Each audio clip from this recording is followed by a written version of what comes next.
Hello, everybody. This is Roger B. The show is Locked and Loaded, and it's on America's Web Radio.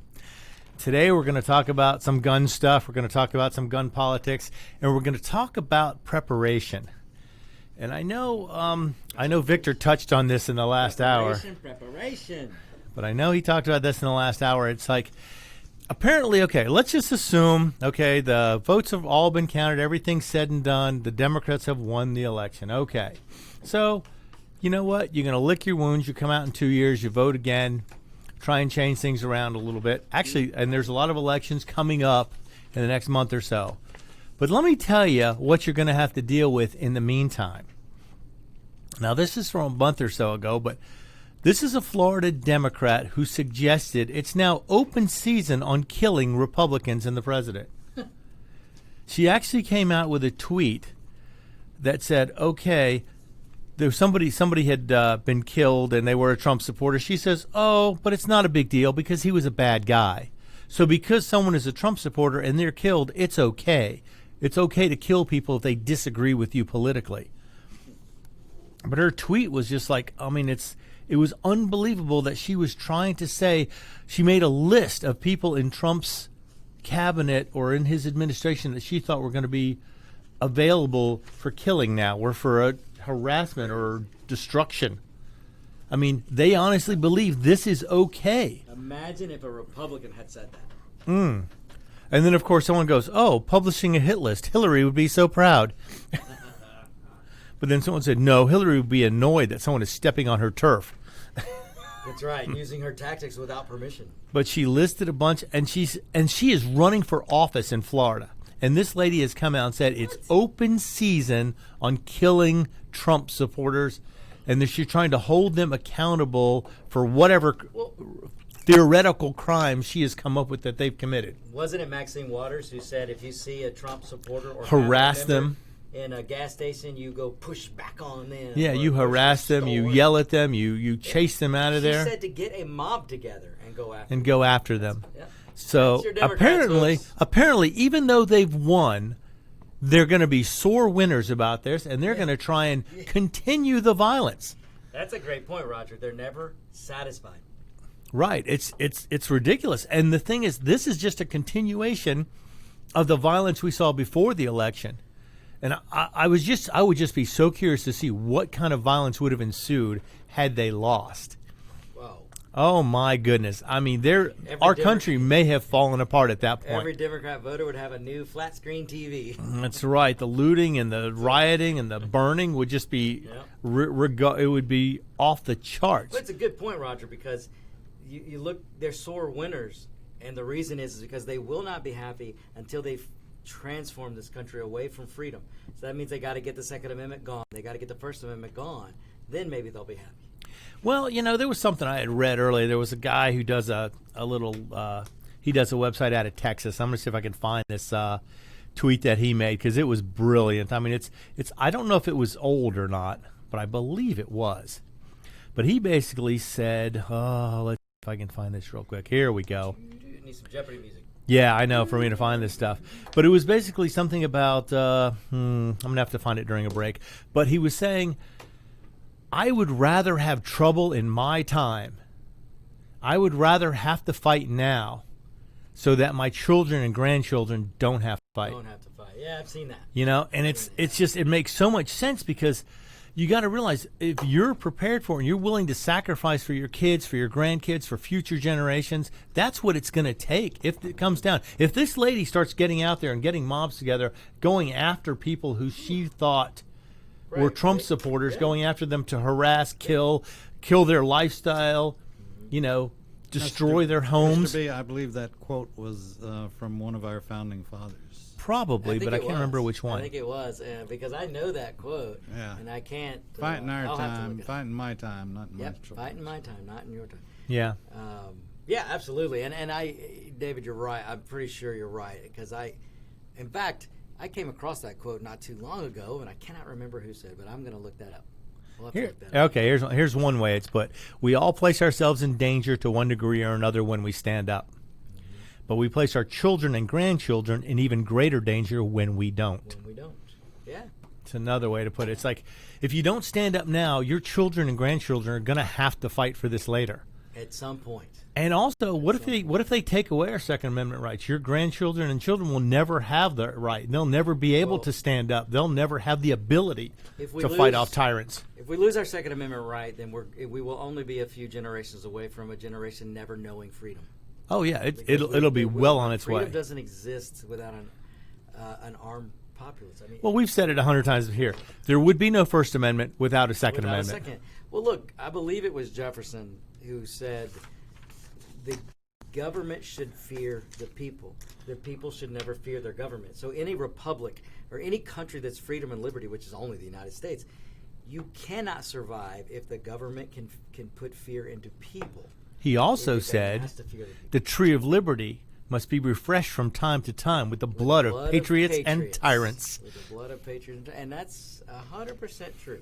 And like I say, this last election, there were so many questions about legitimacy of votes and ballots and stuff like this. I was reading an article, 450,000 people in California refused jury duty because they were not citizens. The only way to get on the list to be called for jury duty is to be a registered voter. Right. What does that tell you? Yeah. 450,000 illegals are registered to vote? Registered to vote. At least? At That's least. just the ones who were called for jury service. Yeah. It's messed up, but that's your Democrat Party. So, and I know right now, if those of you who are looking for guns, the guns are out there. They're a little higher priced than they have been, but there's still some deals. The supply chain on the guns is filling up pretty fast. Ammo, however, is becoming a different story. A huge problem. There's still spots where you can occasionally find it here and there for reasonable prices, but it is, until everybody stocks up with as much as they think they need, which is never enough.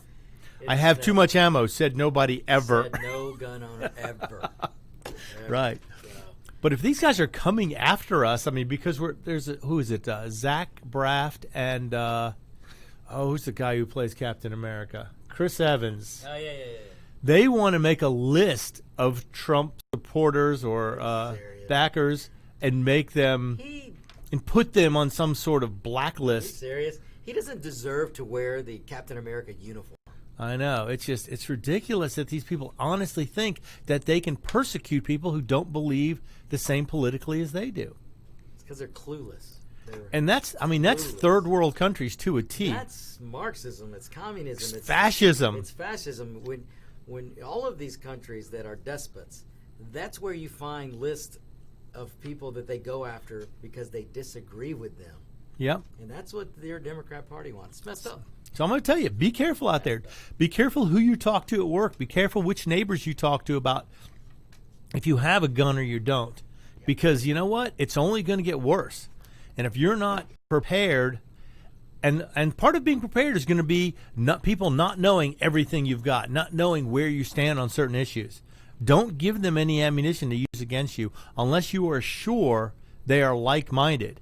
And in that case, you want to prepare with your neighbors. You want to prepare with workmates. If something were to fall apart, if the other party were to come after everybody who voted the way they didn't, I mean, I would hope that would never happen in our country, but I said I would hope people wouldn't riot in the streets protecting rapists. But apparently that's happened already. So it's on its way. I mean, there was, what is his name? Jacob Blake or something. It was a convicted rapist, and these people are rioting in the streets to defend his good name after he went back, sexually assaulted the girl he had raped years before and served prison time for. And that's a hero to the Democrats. That's the people these people want to support. That's the people they want to back. That's the people they want to put on a pedestal and say, these are the people we need to look out for. These are our heroes. Yeah, and when they come down to defunding the police, who are you going to call on? Who are you going to ask to help you? You probably can't get help from too many people at that point unless you prepare in advance. You don't get to the point where you panic. Always prepare over panic. And there are things you can do. Okay, let's talk guns for a minute. We're going to say, okay, let's prepare. You're going to have your guns. You're going to have your ammunition. You're going to have your guns cleaned. You're going to have them protected against possible rust. Because other than politicians, rust is one of the number one enemies of any gun. Make sure they're in good working order. If you haven't shot in a while, if you have the ammo available, shoot. Get your skills honed a little bit. If you have rifles with scopes on them, I haven't shot them in a while, make sure they're still sighted in. That's so important. I used to know a guy who went deer hunting every year, and he would just take his gun out of his case and go deer hunting. Never sight. For years, he would never sight the gun or check the zero on it from year to year. And he used to miss a lot. And I was thinking it was probably because he did not sight in his weapon. He banged it around in the woods or knocked it around going up and down to a tree stand or stalking or whatever he was doing, and he never checked it again to make sure it was in line. This is the kind of preparation you need to make. And if you have a chance, take a skill building class somewhere. Learn how to draw from a holster if you don't know already. If you do know already, practice it with an empty weapon. Practice your skills. Make sure you know how to do it. Keep in mind the 4 rules of gun safety all the time. Treat every gun as if it were loaded. Do not point the gun at anything you do not intend to shoot. Keep your finger off the trigger until you are up on target, ready to shoot, and always be aware of your backstop and what's behind it. So keep those in mind when you're practicing with any kind of weapon. Now, one thing that's probably going to become very popular is simulators. There are things you can buy for your pistols and rifles where it has a laser triggered pulse that comes out of the barrel. It goes into a cartridge that fits in the weapon. You fire it, it shoots a laser pulse, and you shoot it onto a screen where it registers your hits and misses. And this would be something that'd be easy to set up in a basement, and you could simulate long range. Now, granted, you don't get the recoil, you don't get wind, you don't get, noise, you don't get atmospheric conditions, but it's a way to start. If you can just get the practice in, you can add those factors in later. Now, I don't know, I haven't researched this thoroughly, but I need to look at it and see if there are any where there might be ways to get wind, atmospheric conditions, curvature of the earth, spin drift, everything else that's incorporated into a long shot.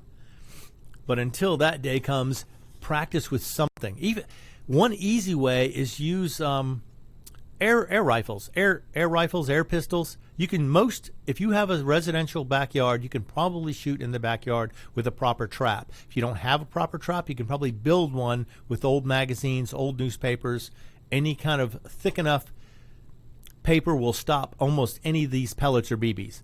Practice, practice, practice. Make sure you are prepared, because when the time comes, if something doesn't work, you're going to wish you had spent 10 times as much time preparing as you will panicking.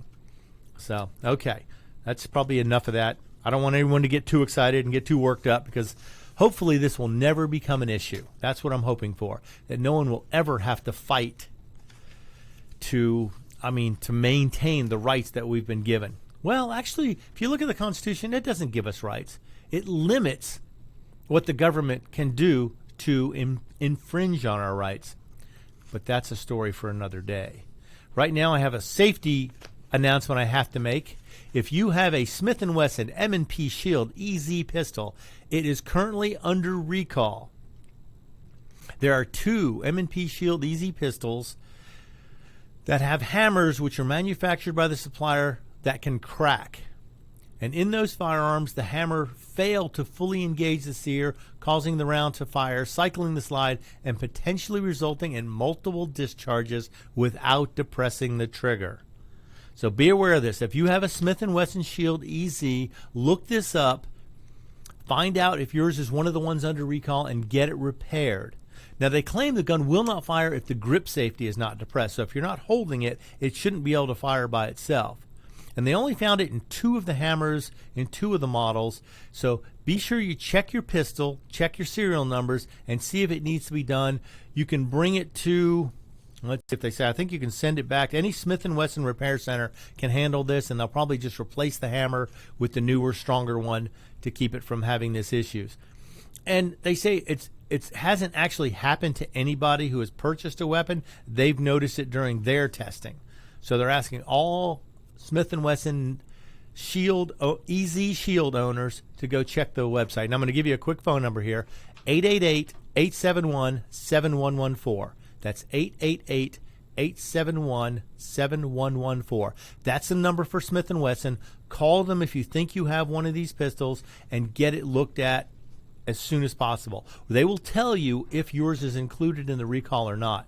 because you never want to have a gun that's unsafe. That's just a horrible thing to have to think about, because then it's much easier to have inconsequential discharges. Negligent discharges can happen with a pistol where the safety mechanism or the firing mechanism is not performing flawlessly. So even though it's probably never going to be a problem, look it up, call, find out for sure. All right, ladies and gentlemen, we will be right back. I am Roger B. This is Locked and Loaded, and you've been listening to America's Web Radio. Whether cruising the strip in a 57 Chevy or taking the family on a vacation in a 71 Oldsmobile Vista Cruiser, you need to tune in to Classic Cars with Steve Ronaldo and Jim Weber every Saturday from 8 to 9 a.m. on americaswebradio.com. And I want to remind everybody that if you're a graduating senior, high school senior, and you haven't quite made up your mind what you want to do, or you have made up your mind and you want to continue, you've been in junior ROTC and you want to go on to regular ROTC and make a career of the military, the Georgia Military Veterans Hall of Fame has a scholarship, and it's worth applying for and looking into. So don't forget it, the Georgia Military Veterans Hall of Fame. Give them a call and tell them you heard about it on America's Web Radio, and check it out. See what it's going to be like to be in regular ROTC, and if that's what you're wanting to do and looking forward to making a career of it, God bless you. We need all of it. The statistic is only 1% of the United States of the population joins the military. That's deplorable. That's absolutely sickening when we have the greatest country in the world. With that being said, we'll play this, and then we'll be back with Roger B. The U.S. Army. With training in fields like medical care, linguistics, and engineering, an Army career can amplify your efforts with humanitarian opportunities all over the world. Plus, you'll receive competitive pay and incredible benefits, so you'll be taken care of, too. Learn more at GoArmy.com. You're listening to America's Web Radio on the AmericasBroadcastNetwork.com. Thank you for listening. Hello, ladies and gentlemen. I'm Roger B. This is Locked and Loaded, and we're back on America's Web Radio.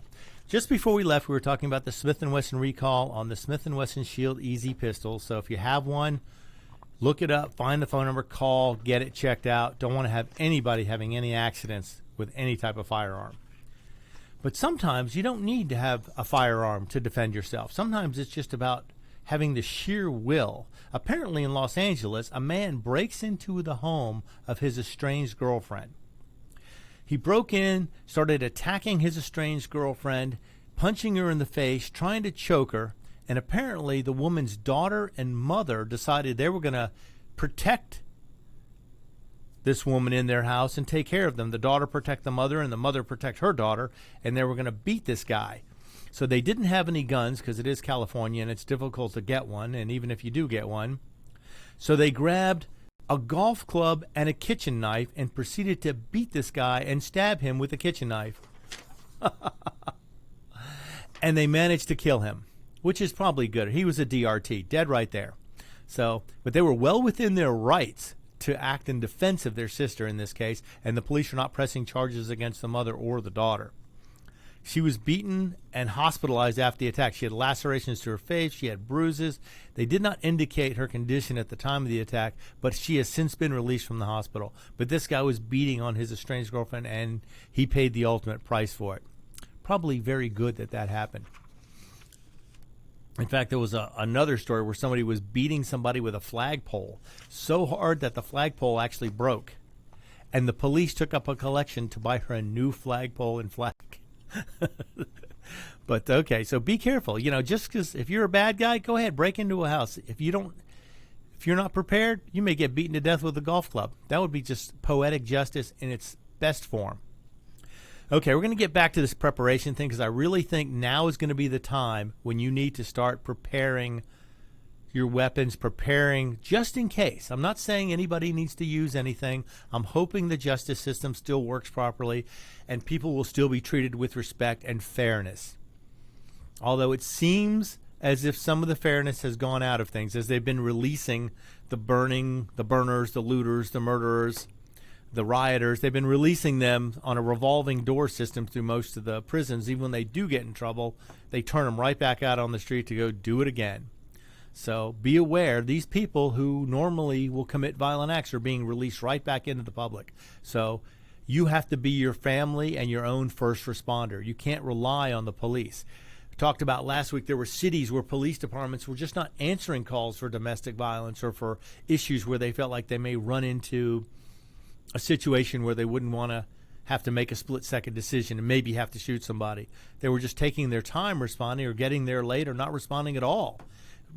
They were deprioritizing the phone, the calls to the radio, because they didn't want to get mixed up in something like that. When you don't have the police protected by the people who rule over them, or their senior officers, senior commanders, their commander-in-chiefs, if you don't have their backing, the police departments are going to become useless.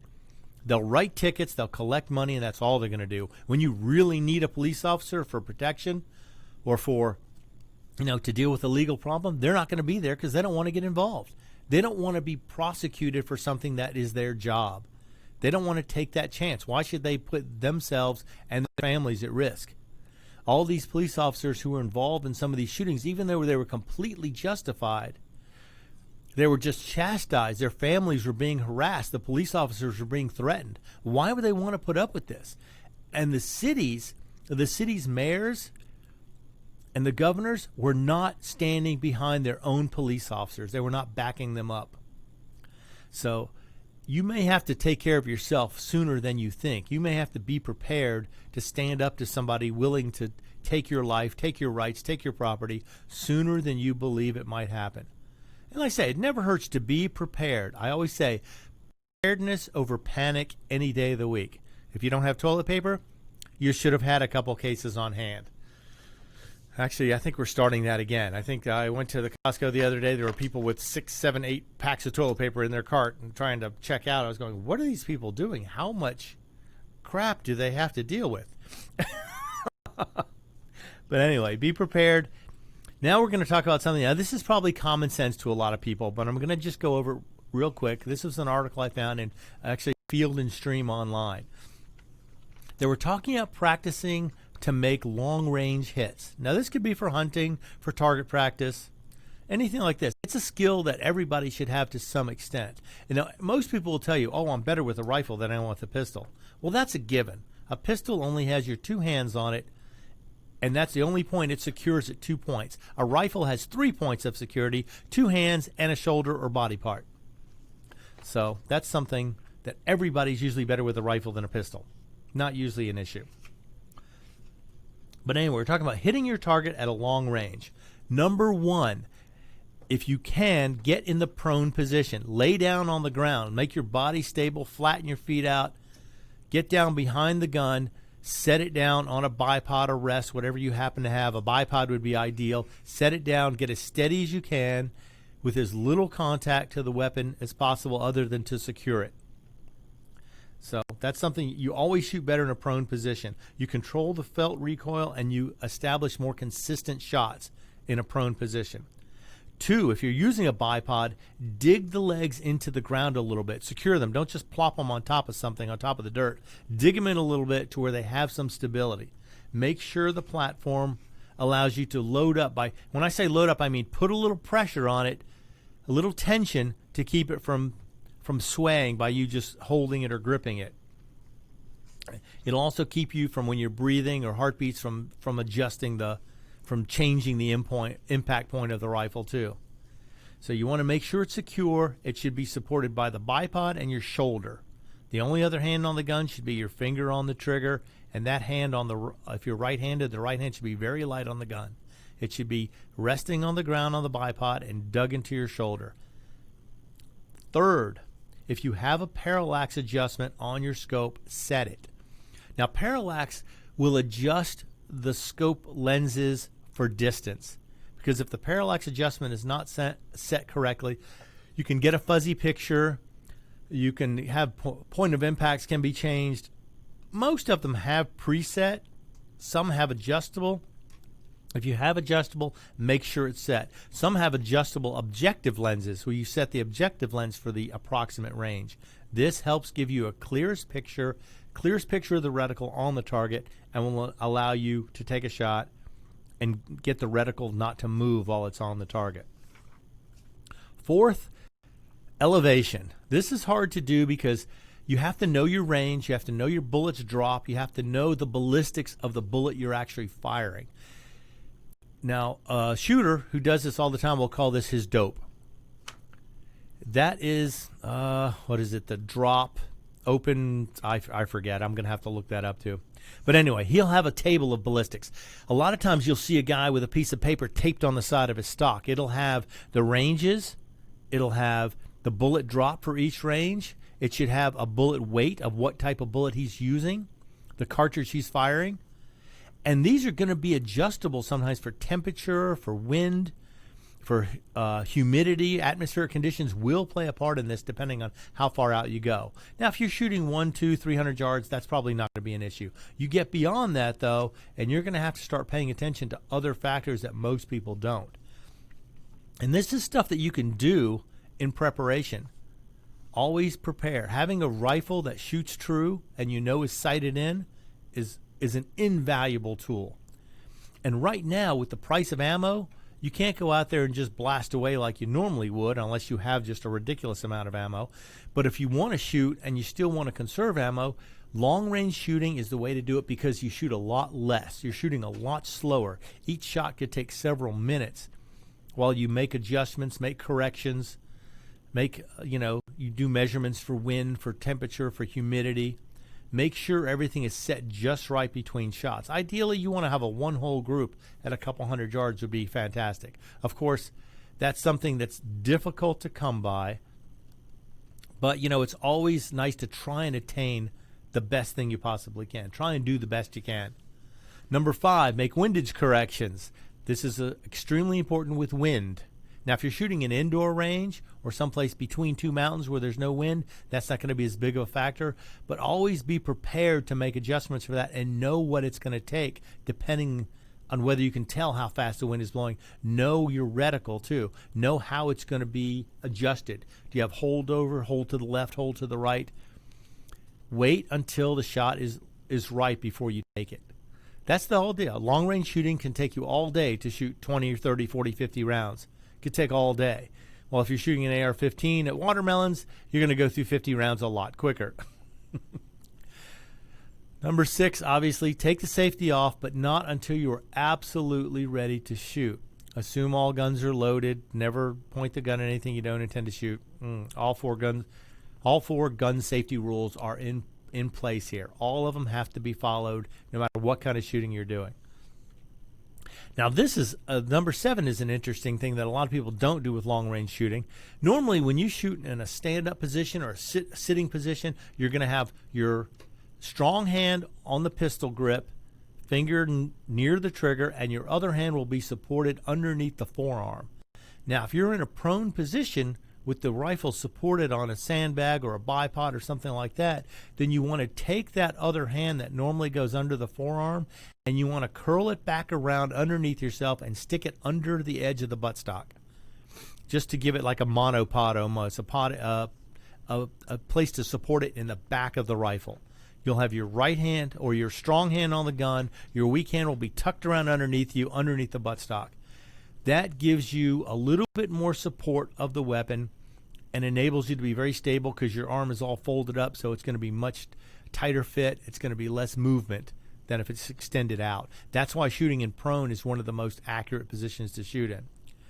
Step 8, easy. Take a deep breath, and if you have to, take several. Just go slow and easy, and make sure before you shoot, you breathe in deeply, and you let it out very slowly, and about halfway through that outward breath, your body's going to be at its steadiest point. And if you miss it the first time or second time or third time, keep doing it until you get a rhythm and you can realize when that point is. That's when you pull the trigger, or you don't pull the trigger. You squeeze the trigger and you let it fly. You send it. Exhale gently. Don't breathe fast and strong like you're a distance runner. You want to just be able to break the shot with your lungs about half full, almost a neutral. You don't want to have pressure in. You don't want to have pressure out. You don't want to have reverse pressure or pressure forward. You want to have a neutral pressure in your lungs, and that's when your body is the most steady. And when you press the trigger, don't yank it, don't pull it. Be sure your finger is on the trigger in a proper position. Usually just the front pad of the trigger finger will be touching the trigger, and you try and pull straight back. You try not to yank to one side or the other because that will affect your shot. Now, you need to know kind of when this gun's going to fire. They say, oh, it should surprise you. No, it should not surprise you. You should know when it's going to break, and you should make it a point to know that trigger. You know when you squeeze a certain point, you're getting there. Okay, that's the breaking point. I'm going to pull it and break. Two-stage triggers are probably easier to learn like this because you take up some of the slack first, and then the trigger is going to break more precisely, especially in a rifle. Now, these rules don't apply to pistol shooting. Pistol shooting is a whole different sport. Some of these will, but a lot of these will not. But distance shooting is something that's easy to practice right now because ammo prices are high.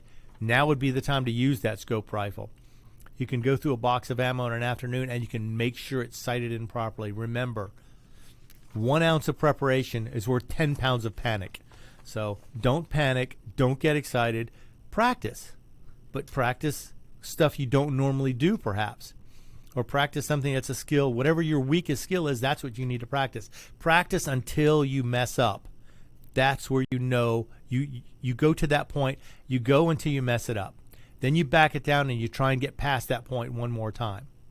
Always have a little bit further to go.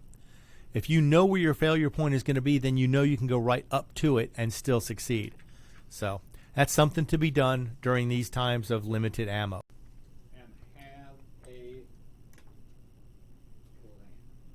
Have a what? Have a plan. Yes, always. You know, after you shoot, I don't know of a weapon that doesn't give off a flash.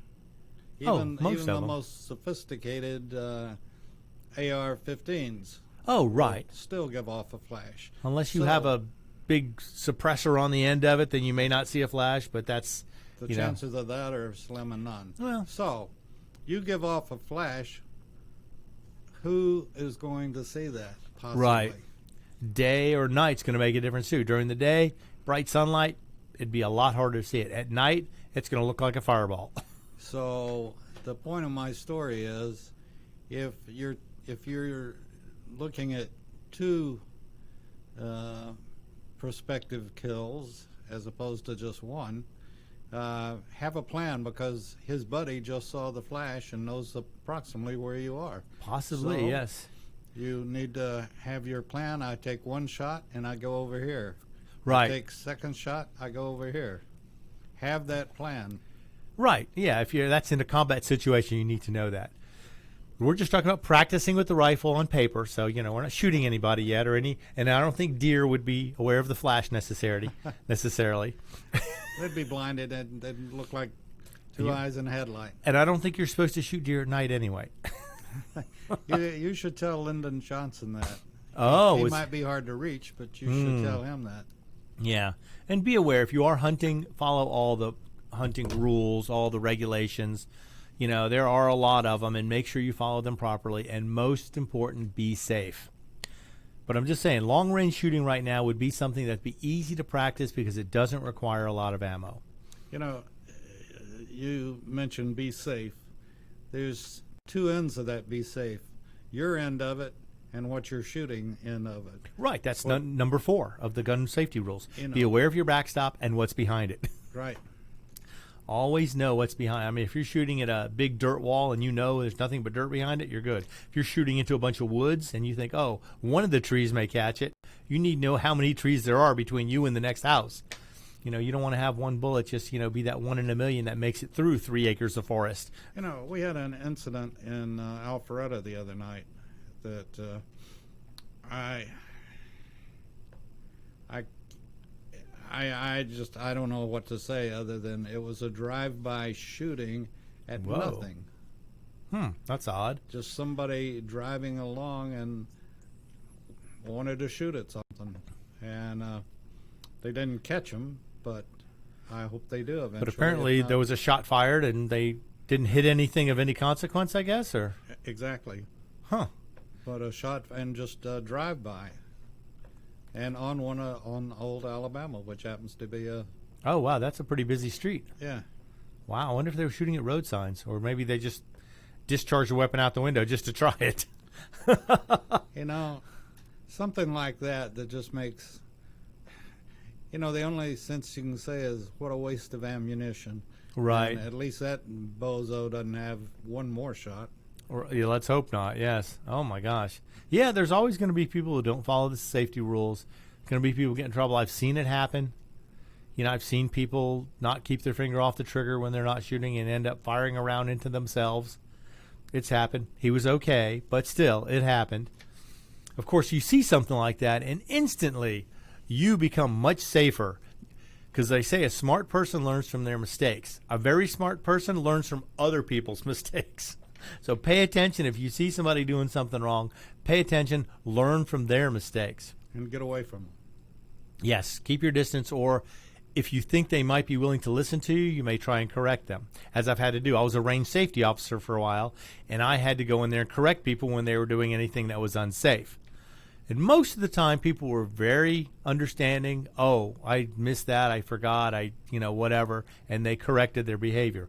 Every now and then, I get somebody who is being a little belligerent or thinking they know more than they really did, and I had to exert a little more force to get them to comply. So, hopefully that was only a couple of times. Now, most everybody wants to be safe. They don't want to have accidents on the range. That's ridiculous. Nobody wants to get shot by accident or shoot anybody by accident. But yet you see negligent discharges all the time. YouTube is full of videos of people accidentally shooting things. In fact, there was one where an instructor accidentally has a discharge. Fortunately, it was pointed in a safe direction, but you could tell he was not anticipating that weapon going off when it did, because it scares him pretty good. And then he tries to come back and say, oh, yeah, I meant to do that.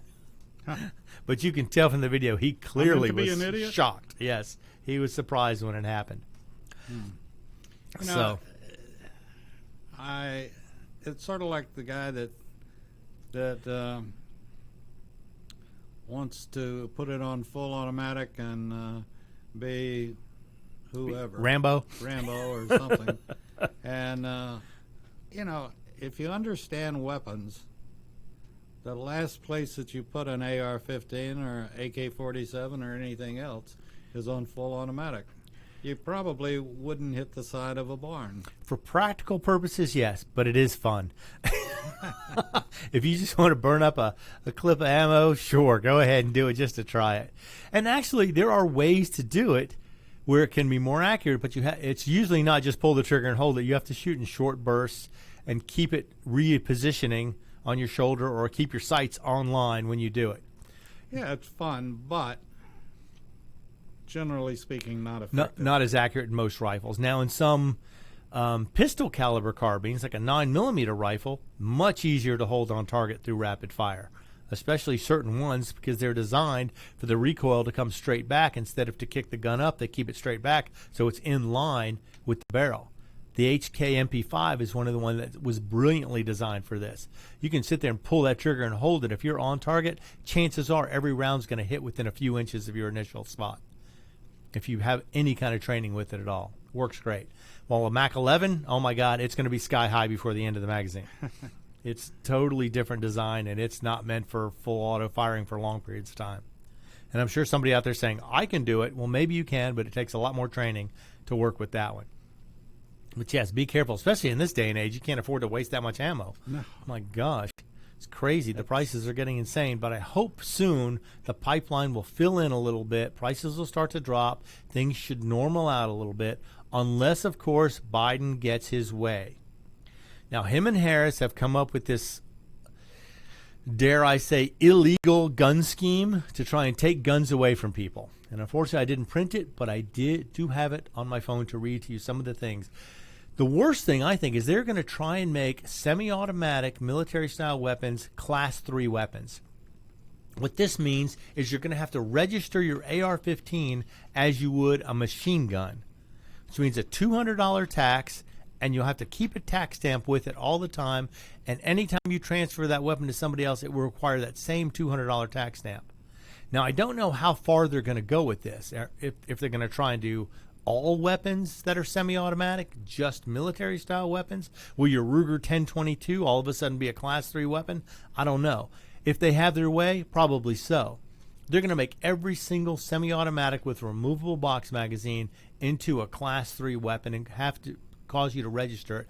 And worse than that, they want you to register every magazine that holds over 10 rounds.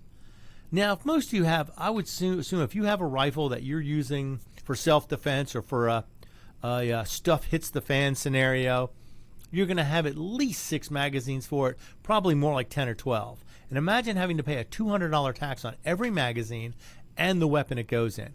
And if you have more than one weapon with 10 magazines each, it's going to be prohibitively expensive to maintain these collections if you have them. And I just wonder how far that's going to go before people just decide, you know what, I paid for this. I'm not going to give it away to the government because it was not illegal when I bought it. There was no requirements for this. I believe it's called ex post facto, where they can't make you pay for something after the fact. Now, they did this with bump stocks, though. They made them illegal after they were legal, and the people had to either destroy them or hand them in with no compensation. And I don't know about the legality of that. Apparently, it was just a regulation change that they were working on.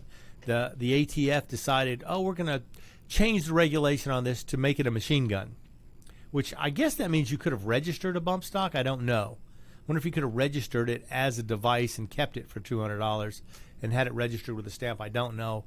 I thought they were just trying to make them completely illegal. And now the ATF apparently has got their eyes on pistol braces, which to me is one of the greatest inventions of this century. For the last 20 years, pistol braces have revolutionized the way people build rifle caliber pistols, either ARs, AKs, MP5s, CZ Scorpions, 9mm pistol caliber carbines, rifle caliber pistols. They're all in that same category because when you can stabilize them with a pistol brace, they're so much easier to shoot. They're so much more accurate at range, and they're so much more practical.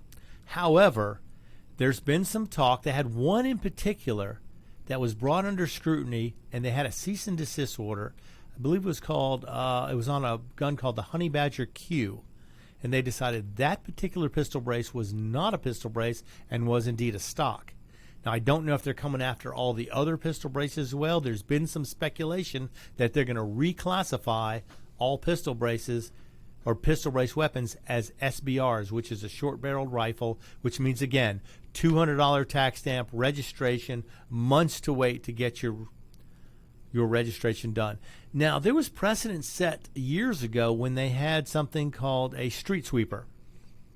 I believe it held like 12 rounds of 12-gauge shotgun ammunition in a rotating drum that you wound up, and every time you pulled the trigger, you could fire a round of 12-gauge ammunition. And it was reclassified as a destructive device, which is a Class 3 weapon. Now, what they did is allowed the owners, whoever had one, to register it as a Class 3 weapon without having to pay the $200. But now if they ever transferred it, the transferee would have to pay the $200 tax to get it transferred. But here they're not talking about giving any kind of leeway or grandfathering in for any of this stuff. They want to tax everybody, even if you already own it and it's your property and it was bought while it was completely legal. They want to try and revert those back and tax you for those. And I just can't believe that that's legal in any way. I'd have to get a lawyer on the phone to see about that. I mean, because it's not a law change and it's a regulation change, they would probably pass it through like that. I hope that doesn't happen, though, because, pistol braces have been a godsend for anybody shooting rifle caliber pistols. They are tremendous. They are so much more practical than any other way. Other than that, a rifle caliber pistol is pretty much just an oddity, kind of a curiosity. It's not very practical in any way. It's difficult to handle. It's difficult to hold. You can't shoot it very accurately without going, into that pistol brace mode. So we'll have to see if that comes up. But like I say, if Biden and Harris get in, they have a bunch of things planned for us. The biggest thing is going to be that $200 tax stamp on every single magazine over 10 rounds. If you imagine how many guns you have, how many magazines you have for each one, $200 tax on every one of those. Now, if you don't want to do this, they're going to have a buyback plan. They say buyback as if they sold it to you initially. I did not buy my weapons from the government. And so selling it back to the government would not be something I would do. They would have to be purchasing the weapon by force from somebody.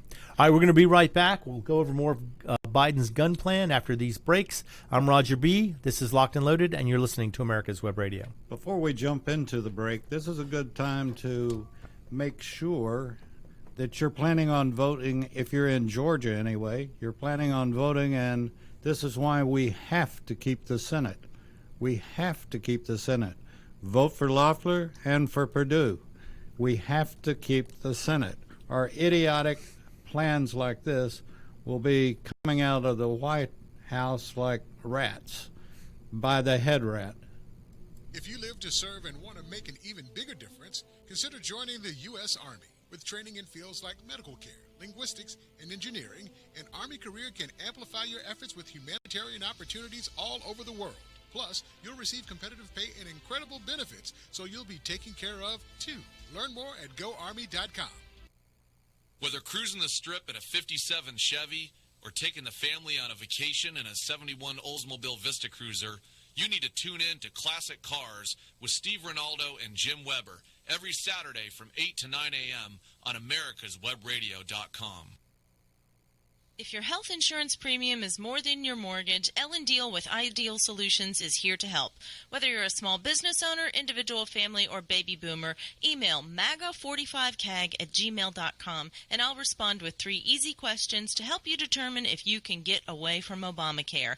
As a 20-year veteran of the insurance industry, I'm here to help with all your insurance needs. Email Ellen Deal at MAGA45CAG@gmail.com.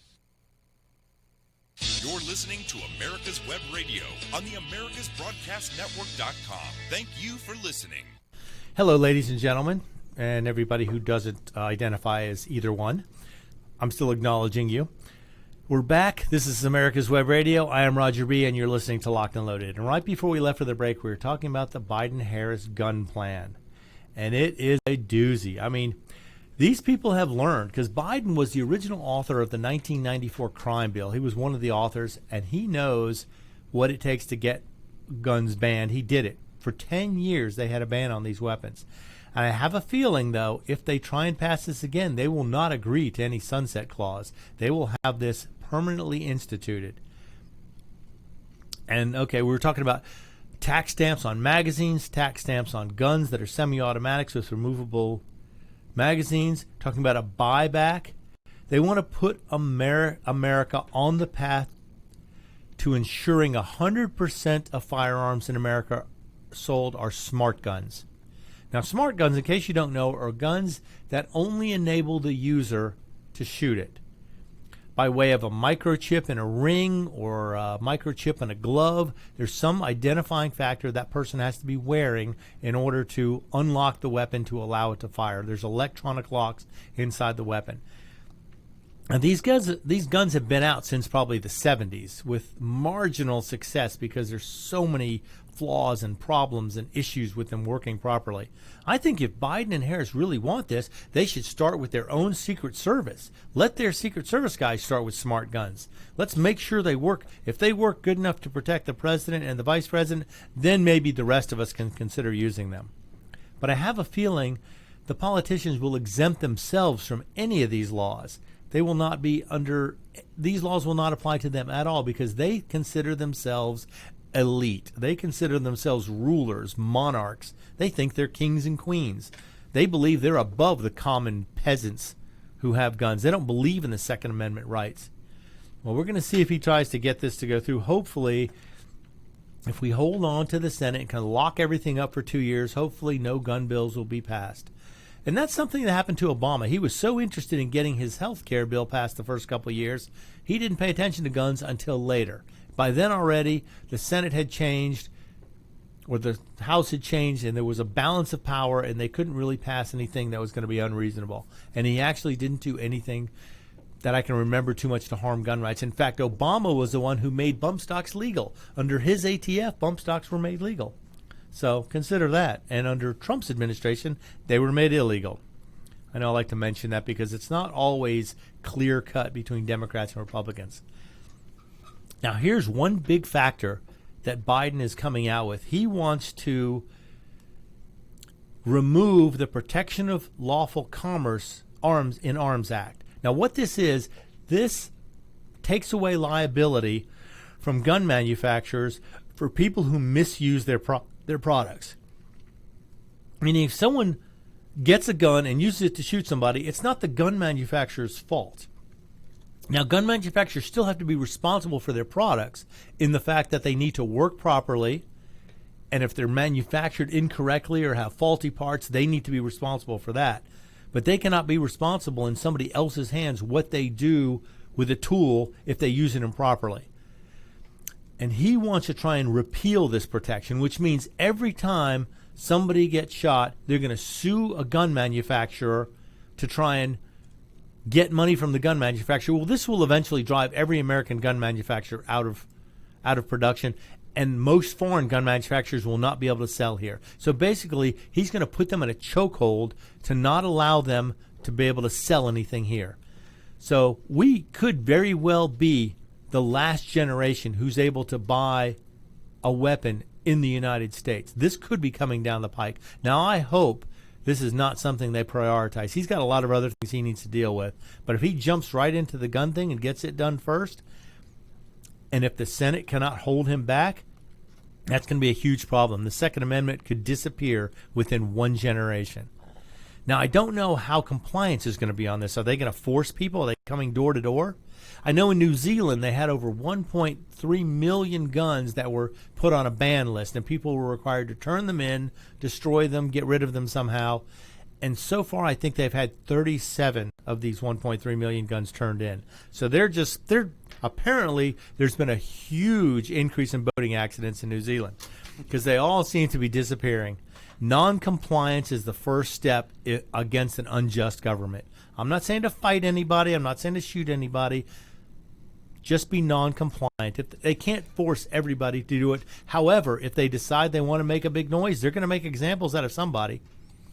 And if it's not you, I suggest you go and support their defense fund. If it's somebody else, go to support their defense funds, like Kyle Rittenhouse. He was put under unfair scrutiny. He's being charged with things that he was not guilty of. Now, he has a huge defense fund. I donated to it, actually, because I think he was well within his rights. After seeing all the videos, he was well within his rights to defend himself. A guy almost shot him in the head, came down with a weapon on him, tried to shoot him in the head, and he turned around and shot him first. And they're calling that assault, aggravated assault on the guy who tried to shoot him, even though it was pure self-defense. Hopefully this case will come around and he will be exonerated of all charges. He will countersue and get huge amounts of money so he can send people to get a scholarship, send people to college to learn the Constitution. Because if you know the Constitution, you know your right to self-defense is something that cannot be taken away from you, shall not be infringed. The Founding Fathers were so sure of this when they wrote the Constitution, the first 10 amendments. They spelled out all the things the government could not make laws to infringe upon. And the Second Amendment is the second for good reason, because without it, there's nothing to stop tyrants from taking over, running things the way they want to run it. But yet, I guarantee you, every single politician, every single monarch, every single ruler of every country is protected by guns, although they don't want the people they rule over or represent to have the same protections. They want you to be unprotected. Oh, you don't need a gun. You have the police department. A policeman doesn't carry a gun to protect you. He carries a gun to protect himself. And the Supreme Court has already ruled police do not have an obligation to get there to protect you in time. That's not their job. They respond to something when they have to draw a chalk outline. They're the ones who come and draw the chalk line. When it's all over with, when it's all said and done, they're the ones who come and do the cleanup. When it's actually happening, it's up to you. It's up to your family. It's up to people in your household to protect yourself, protect your family, protect your property. No one else is going to do it better than you if you are properly trained. And I just can't stress this enough. And now's the time. If you haven't started training, if you don't have much, do it now. Start simple. Get an air rifle or air pistol. Practice in your basement. Practice in your backyard. Learn the basics. It's easy to do, and it's relatively inexpensive. If you want to move up from there, if you can find ammo, go to the range. Fire some rounds. If you don't know what you're doing, ask somebody for help. Take a class. Pay for help. Whatever you have to do. If you don't know anybody, ask around. See if anybody else knows anybody who can help you. But learn these skills. They will become crucial in the future if any of this stuff comes to pass. It's going to be extremely difficult from here on out to try and maintain our Second Amendment rights if they get control of the House, the Senate, and the presidency and start passing all these gun control laws they want to pass. Even though they're illegal, shall not be infringed leaves no ambiguity there. There is no if, ands, or buts. Well, shall not be infringed except in the case of a COVID virus. Then we can infringe on all the rights. Let me throw out one other thing, and maybe you can answer this. That before you go running out, and yes, I'm totally for everybody being armed. However, there are things you can. Pardon? I don't know about everybody. Well, most folks. But there are things that you can do to protect your house and your family that don't require a weapon. Put in a good alarm system and put signage out that you have an alarm. Oh yeah. That scares. That'll scare somebody away because they know even though the police may not come, at least you've taken the effort to. You're going to awaken yourself. You're going to. Maybe your neighbors will wake up too, and maybe they may have a gun. Yeah, that's right. But we are pro protection of yourself. But at the same token, there are folks that shouldn't have weapons. And right. If you don't feel comfortable with one, by all means, do not get one if you don't feel comfortable having it, shooting it, learning it. But get an alarm system. Right. Get an alarm, get a dog, get better locks for your doors, get better doors. Yep. There's a ton of things you can do to protect yourself in your house. Now, when you're outside your house, things get a little more difficult. Then it's a matter of being aware of what's going on around you. Keep an eye on somebody if you see somebody following you or see somebody coming at you. Always be aware. Keep your head on a swivel and stay frosty, my friends, because things are only going to get worse before they get better. I have a feeling. I think you're right, Roger, and it's a shame, but that's where our society has gone and will continue to go. And I get sick when I hear or see anybody say defund the police. That has to be the dumbest statement you can make. That's like, well, let's do away with all the porta potties in the world and see how big a mess we have. It'll be less messy than getting rid of the police. Oh yeah. But anyway, with that being said, it's about time to put the plug in the jug. Call it a day. So remember, head on a swivel, stay frosty, be aware. You are your own first responder. I am Roger B. This is Locked and Loaded, and you've been listening to America's Web Radio. You're listening to America's Web Radio on the AmericasBroadcastNetwork.com. Thank you for listening. Ladies and gentlemen, boys and girls of all ages,